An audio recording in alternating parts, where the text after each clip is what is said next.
What's going on, everybody? Super Saiyan God Chris here, bringing you my first video on Fate Grand Order. I've never watched the Fate series, never played any of the Fate games, or read any of the manga or novels, so this is literally my first introduction to the Fate games, and you know what? I'm quite enjoying it from what I've played so far. I started day one just to see what it was like, and I have loved it. I am level 11 right now. Not the highest level, but I'm alright. I still haven't pulled a single 5-star, but to be fair, I've only done like 2 multis, so that explains it. So we're going to play a little bit of story mode, just so I can show off the battle system and the cutscenes and such, because this does have a really good story and actually really entertaining cutscenes. That's something a lot of these gacha games don't have, and I really enjoy it. So we're going to take a Jeanne d'Arc, friend. Best card in the game currently, I believe. So yeah, that's what we're going to do. My leader is Atria Pendragon, and I still have Mash here. Section 2, Chase the French Soldier. I will be watching the cutscene, so skip ahead if you don't want to see it. I will put a... Yeah, just skip ahead if you don't want to see it. This is awful, isn't it? It's a complete ruin on the inside. The outer wall is more or less intact, but you can't call this a fort. Nothing but wounded soldiers here. That's right, even though they're not in active war. In 1431, Charles VII of France entered a peace treaty with Philip III, an ally of England. Of course, I'm sure there were some skirmishes. Here they come again. Bonjour, we are travelers. We are not here to harm you. Please put down your weapons, monsieur. You're not the enemy? That was rather easy. Perhaps they're rational now, or they have no more fight left in them? Why didn't Charles VII sign the peace treaty? King Charles, so you don't know? The king is dead. He was burned by a witch's flames. Oh, snap. Dead by witch's flames. Alright, so let me go ahead and explain the story so you'll actually understand what's going on here. The story is I come from an organization that pretty much watches the future, and we can always see 100 years in the future, and as long as we can do that, that means mankind will still be there for those 100 years. Right now, we cannot see 100 years into the future. We can't even see 1 or 2, which means mankind was completely wiped out, and we had no contact with the outside world. So the only reason we knew is because the device that told us that there was no mankind. So we went back in time to 2007, found something that was causing the disturbance there, and then we went even further back in time in France. We're basically finding out what happened in time to cause these problems, and we're trying to fix them. So right now we're in France in 1431. It's Jeanne d'Arc. She has risen again as the Dragon Witch. England retreated quite a while ago, but where have we run to? This is our home, but there's nothing we can do. Jeanne d'Arc is a witch?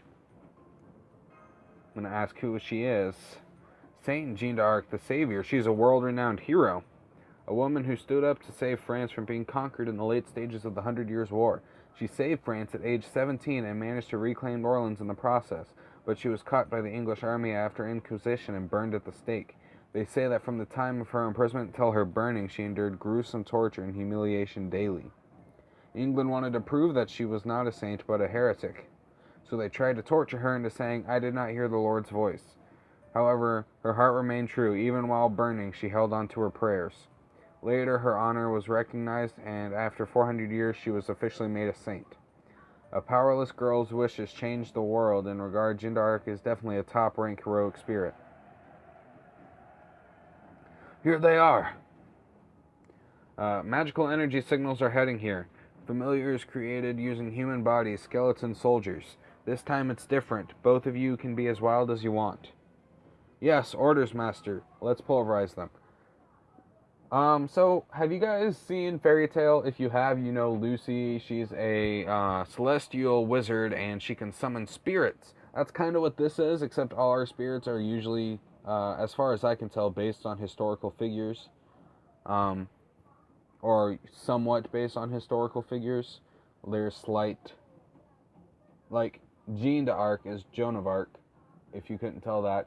Adria Pendragon, Arthur Pendragon, stuff like that. They're loosely based on historical figures turned into awesome, badass superhero monster fighting heroes. And I can summon them. Okay, first I'm going to raise my defense. Then I'm going to pick up some critical stars. Set that up. What does this one do? I don't know what this one is. Greatly decrease NP strength for one servant enemy. Okay. So I can't use that. Alright, let's battle. Okay. So arts increase your Noble Phantasm, your NP, which is like your limit break in Final Fantasy or your super attacks in Dokkan Battle, stuff like that. You need to fill the NP bar to do your super attack or your Noble Phantasm. Quick, when you use quick, they increase your critical stars, which basically gives you a percentage for critical hits, as you can see above the characters here, here, and here. And Buster increases the attack. That's pretty straightforward. So what I'm going to do is I'm going to start with an arts. Try to get the Noble Phantasm bars up so I can show you a Noble Phantasm this fight, but I don't know, I might kill them before I can get a bar up. We got 3 Busters this time, but like I said, I would like to get a Noble Phantasm off, so I'm going to go 3 here. If you do 3 of one type, like 3 arts, it'll give you a 20% Noble Phantasm boost, I believe. If you do 3 Busters, it'll give you an even bigger attack boost.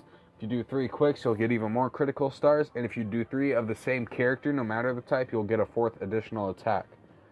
So yeah, that's how that works. And we did get some arts here. Cool.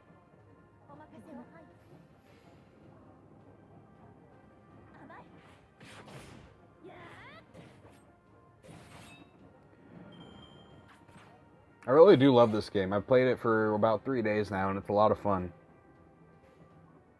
Got 3 arts again. Sweet. Now, hopefully, that's enough to get the Noble Phantasm up. Alright, I was able to get the Noble Phantasm up. Unfortunately, it is a defensive Noble Phantasm, so it's not going to do any damage. But you'll at least get to see the cool animations, because they are really cool.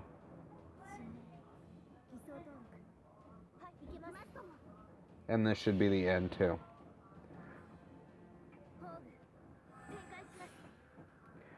The animations kind of remind me of Bleach Brave Souls super animations. But still, you get the idea here. Oh, Jean didn't kill it. This isn't over.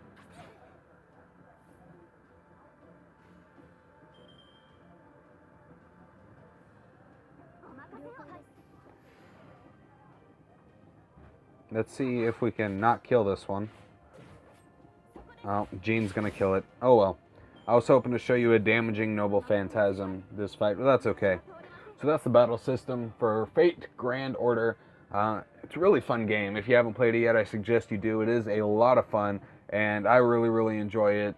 I have a feeling you guys would too. It's just, the story is really good. It's a lot better than most mobile gacha game stories. It's really good. It's a lot of fun. The cutscenes are funny, they're humorous, and you actually kind of get attached to the characters. It's just a whole lot of fun. I love this game. I hope to bring it to the channel more. And I hope you guys want to see more of it, because I love this game and I love playing it more on the channel. So I hope you enjoyed this video. If you did, please go ahead and drop a like if you want to see more, and subscribe if you want to see what's coming next. As always, I will continue to do Dokkan. But I think I might want to bring this to the channel more often. So thank you so much for watching, guys. I really appreciate it, and I'll see you in the next one. Later.